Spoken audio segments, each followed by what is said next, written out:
ఎర్రగడ్డ మానసిక వైద్యశాలలో 90 మంది రోగులు అస్వస్థతకు గురయ్యారు. దీంతో వారిని ఉస్మానియా హాస్పిటల్కు తరలించి చికిత్స అందిస్తున్నారు అధికారులు.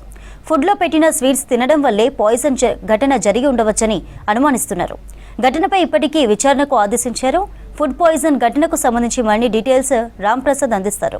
ఎర్రగడ్డ ప్రభుత్వ మానసిక వైద్యశాలలో జూన్ 2వ తేదీన తెలంగాణ రాష్ట్ర అవతరణ దినోత్సవాన్ని పురస్కరించుకొని ఏర్పాటు చేసిన ప్రత్యేక భోజనం అయితే ఫుడ్ పాయిజన్ కావడంతో 74 మంది ప్రస్తుతం ఇక్కడే మనం చూడవచ్చు. ఎర్రగడ్డలో ఉన్నటువంటి ఏదైతే హాస్పిటల్ ఉందో హాస్పిటల్లోనే ప్రస్తుతం ఉన్నారు. మరొక 18 మంది మాత్రం చికిత్స నిమిత్తం ఉస్మానియా ఆసుపత్రికి కూడా తరలించడం జరిగింది. మనం గమనిస్తే ఒకసారి ఇక్కడ ఫుడ్ పాయిజన్ కారణంగానే ఈ ప్రమాదం జరిగింది, అస్వస్థతకు గురయ్యారని చెప్పేసి అయితే కొద్దిసేపటి క్రితమే రాష్ట్ర వైద్య ఆరోగ్య శాఖ మంత్రి దామోదర రాజనరసింహ చెప్పడం జరిగింది. మనం చూస్తే ఒకసారి వీళ్ళకి ఫుడ్ తీసుకొచ్చేటువంటి వాహనాన్ని కూడా మనం గమనించవచ్చు. మనకు రెగ్యులర్గా వచ్చేటువంటి ఫుడ్తో పాటు ఇక్కడ దాతలు కూడా ఫుడ్ అనేది తీసుకొచ్చుకుంటారు. మనం కనుక గమనిస్తే మనం ప్రస్తుతం ఉన్నటువంటి మేల్ ఓపెన్ వార్డ్ దగ్గర అయితే మనం ఉన్నాము. ప్రస్తుతం మనం కనుక గమనిస్తే ఈ మొత్తం జరిగినటువంటి ఒక మొత్తంలో కూడా కరణ్ అనేటువంటి ఒక వ్యక్తి కూడా మృతి చెందినట్టు కూడా ఇటు వైద్య ఆరోగ్య శాఖ మంత్రి చెప్పారు. ఆ మృతి చెందినటువంటి వ్యక్తి ఇటు ఫుడ్ పాయిజన్ కారణంగా చనిపోయారా లేదా వేరే ఏదైనా కారణంగా చనిపోయారా అనేటువంటి వివరాలన్నింటినీ కూడా ఇటు ఇప్పటికే గాంధీ ఆసుపత్రిలో పోస్ట్ మార్టానికి అయితే ఇటు కరణ్ మృతదేహాన్ని పంపించిన సందర్భంలో పోస్ట్ మార్టం రిపోర్ట్ వచ్చిన అనంతరం అయితే వివరాలు వెల్లడిస్తామని కూడా మంత్రి చెప్పడం జరిగింది. ఇటు ఫుడ్ పాయిజన్కి సంబంధించి ఎవరైతే ఫుడ్ సప్లై చేస్తున్నారో ఫుడ్ సప్లై చేసేటువంటి కాంట్రాక్టర్ను కూడా కాంట్రాక్ట్ రద్దు చేసినట్లు కూడా మంత్రి చెప్పడం జరిగింది. మనం చూస్తే ఈ మొత్తం హాస్పిటల్ని ఒకసారి గమనించవచ్చు. ఈ పరిసరాలన్నీ కూడా చూస్తున్నాం.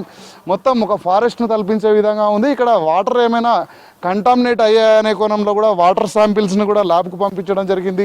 అంతేకాకుండా 2వ తేదీ రోజు ఫుడ్ తినటువంటి వీళ్ళందరూ కూడా పేషెంట్స్ అందరూ కూడా ఇటు అస్వస్థత గురైన క్రమంలో వాళ్ళు తిన్నటువంటి ఫుడ్ శాంపిల్స్ దొరకకపోతే ఈ క్రమంలోనే వారి యొక్క మలాన్ని కూడా ఇటు టెస్ట్ రిపోర్ట్స్ కోసం అయితే ల్యాబ్కు పంపించినటువంటి అధికారులు ఆ రిపోర్ట్స్ వచ్చిన అనంతరం అసలు ఏం జరిగింది, ఈ ప్రమాదానికి ఫుడ్ పాయిజన్లో ఏ ఫుడ్ తినడం వల్ల వీళ్ళు ఇట్లా అస్వస్థత గురైనటువంటి అన్ని అంశాలపై కూడా ఇటు పూర్తి స్థాయిలో ఇటు అధికారులు వివరాలు వెల్లడించనున్నారు. మనం ఒకసారి గమనిస్తే ఈ వాతావరణం అంతా కూడా గమనిస్తే, ఎందుకంటే వీళ్ళంతా మానసిక జబ్బులతో వచ్చినటువంటి పేషెంట్స్ ఉంటారు. సో వారికి అంతా కూడా వాళ్ళు ఇక్కడ వైద్యులకు సంబంధించినటువంటి ఇటు ఫుడ్కు సంబంధించినటువంటి వాళ్ళు ఏది పెడితే అదే తింటుంటారు. కాబట్టి వారికి ఏది మంచి ఏది చెడు అనే విషయం కూడా తెలియకుండానే ఉంటుంది. కానీ ఇలాంటి మానసిక పేషెంట్స్ ఎవరైతే ఉంటారో వ్యాధులతో బాధపడే పేషెంట్స్కు ఫుడ్ పాయిజన్ జరిగిన విషయాన్ని తెలుసుకొని అయితే రాష్ట్ర ప్రభుత్వం వెంటనే ఒక 5 మంది డాక్టర్లతో కూడినటువంటి కమిటీని కూడా వేయడం జరిగింది. అంతేకాకుండా ఇక్కడికి వచ్చేసి రాష్ట్ర వైద్య ఆరోగ్య శాఖ మంత్రితో పాటు జిల్లా కలెక్టర్ కూడా,